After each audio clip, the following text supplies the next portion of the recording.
At family dinner, Dad asked if the money helped. When I said what money, he froze. I turned to look at Mom, she couldn't even pretend. She had redirected without a word. Hey Reddit, my name is Lauren. And the worst betrayal of my life didn't come from an ex or a best friend. It came from the two people who were supposed to protect me from the world, my own parents. It started a few weeks after I moved back home. I'm 27, freshly single, and trying to pick up the broken pieces of what I thought was a stable adult life. For the last 4 years, I was living in Denver with my now ex-boyfriend Kyle, grinding away at a corporate marketing job while he jumped from startup to startup, always chasing some dream that never seemed to take off. I paid most of the bills, including part of his student loans, thinking we were building something together. Then one afternoon, I came home early from work and found Kyle on the couch with another woman. Shirtless, laughing like they were in a freaking rom-com. I didn't yell, I didn't cry, I packed a suitcase, called my best friend and left. My parents live in a small town in Oregon, the kind of place where the local diner waitress still knows your birthday. I hadn't lived at home since I was 19. I was reluctant to return, but emotionally and financially, I had nowhere else to go. My savings were supposed to be my safety net. And after everything with Kyle, I thought I'd finally have the space and clarity to plan my next move. But when I tried to check my account, something was wrong.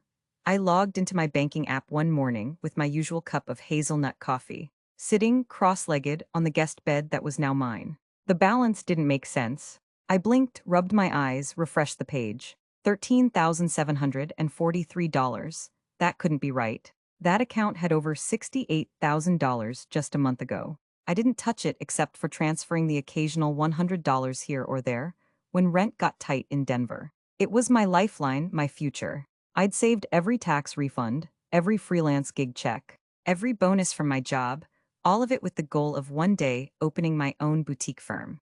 Gone, almost everything. I clicked through the transaction history in disbelief. The money hadn't been spent in wild chunks or stolen by some hacker from overseas. It had been transferred out gradually over the last year to another account, under a name I recognized all too well. Marilyn Parker, my mother, at first. I thought it was some kind of banking error. A shared name, an auto transfer gone wrong. But my stomach dropped when I pulled up the full details. It was her same email, same linked phone number. She had been moving my money without me noticing, slowly and recently in bigger chunks. I didn't confront her right away. I sat with it, I cried. I tried to come up with rational reasons for what she could have been thinking. Was she helping someone in trouble? Did she think I'd given her permission? Maybe it was some emergency, but that was the thing she never told me. Not once. That night, I avoided both of them and said I wasn't hungry. The next day, I called the bank, trying to see if I could reverse the transfers. No luck, it wasn't fraud, not technically. I'd used her email as an emergency contact when I opened the account. Apparently, years ago, I'd even linked her as a secondary user when I got hospitalized for a panic attack and couldn't remember my password. She must have used that access and just never stopped. I spent the next week trying to act normal, because honestly, I didn't know how to bring it up. How do you look your mother in the eye and ask why she took your future? Then came Sunday dinner, the usual roast chicken, mashed potatoes, and awkward small talk about weather, town gossip, and the price of groceries. That's when my dad, my quiet, clueless-seeming dad, looked up from his plate and casually asked me, "So, did the money help?" I stopped chewing. I must have looked like I'd seen a ghost, because everything inside me froze. My fork clinked against the plate. I looked up slowly. What money? He blinked, opened his mouth, closed it again. I looked at my mom across the table. She had gone completely still, her hand hovering over the serving spoon. And then, just like that, she redirected the conversation without a word. She started talking to my dad about the neighbor's son and his new car. Like she hadn't just been caught red-handed. I couldn't even speak. My hands were shaking under the table. They knew, both of them, and neither of them had said a word. I excused myself to the bathroom, locked the door, and stared at myself in the mirror. My eyes were red, my face pale. I felt like a guest in my own skin. Later that night, when they went to bed, I sat in the living room and tried to piece together what had happened. It was clear now, my mom had been taking the money. My dad had assumed I knew. And when I didn't react the way he expected, everything clicked into place. The next morning, I confronted her.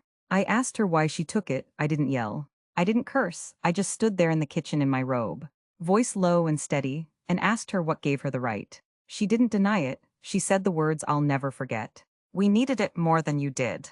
I felt like the floor dropped out from under me. She went on, explaining how Dad's medical bills had piled up last year, how the roof needed fixing, how my brother lost his job again and needed help with rent. She said they didn't want to ask me directly because they knew I'd say no, that I was too stubborn, that I wouldn't understand. They thought they were entitled to it, that because they were my parents. It was okay, I asked why they didn't tell me. She said it was better this way. Cleaner, she genuinely believed that I would have just moved on.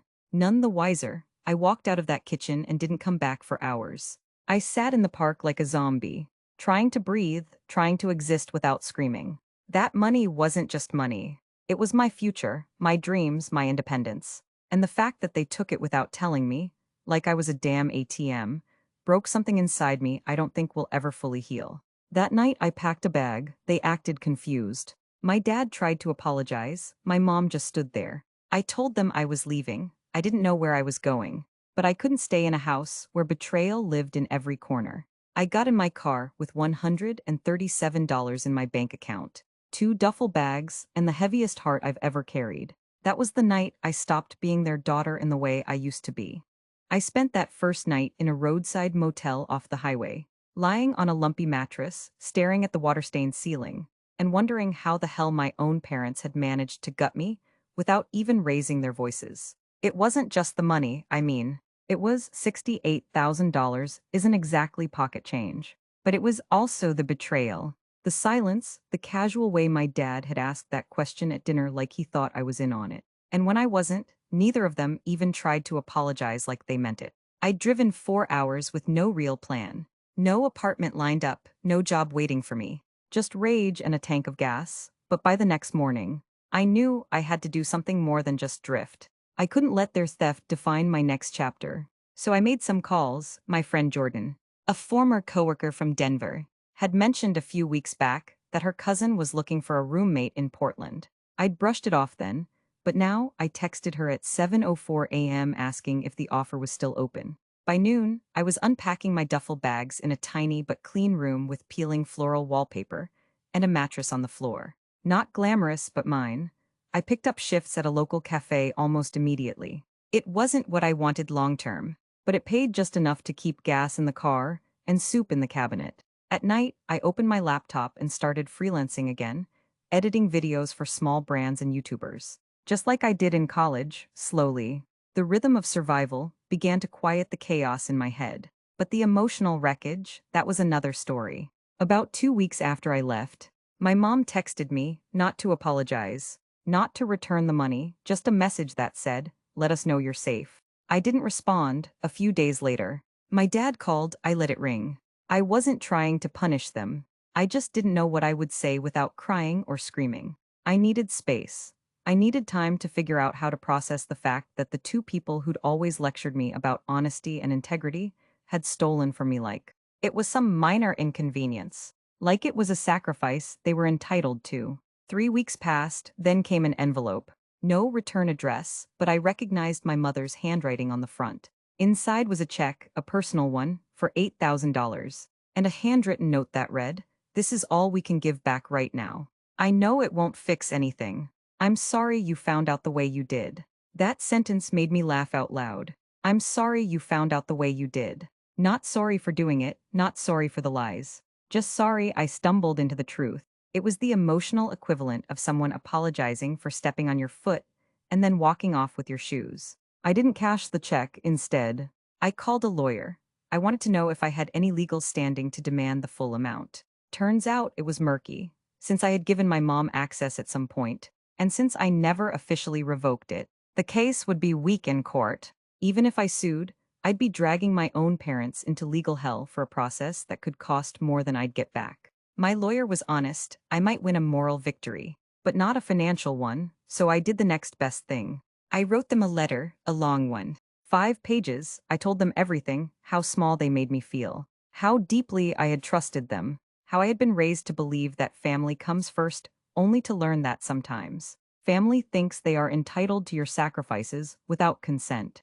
I told them I wasn't angry about the money anymore. I was angry that they didn't trust me enough to tell me the truth, that they robbed me of the chance to say yes on my own terms, that they made a choice for me and wrapped it in silence and shame. I ended the letter by telling them I needed time.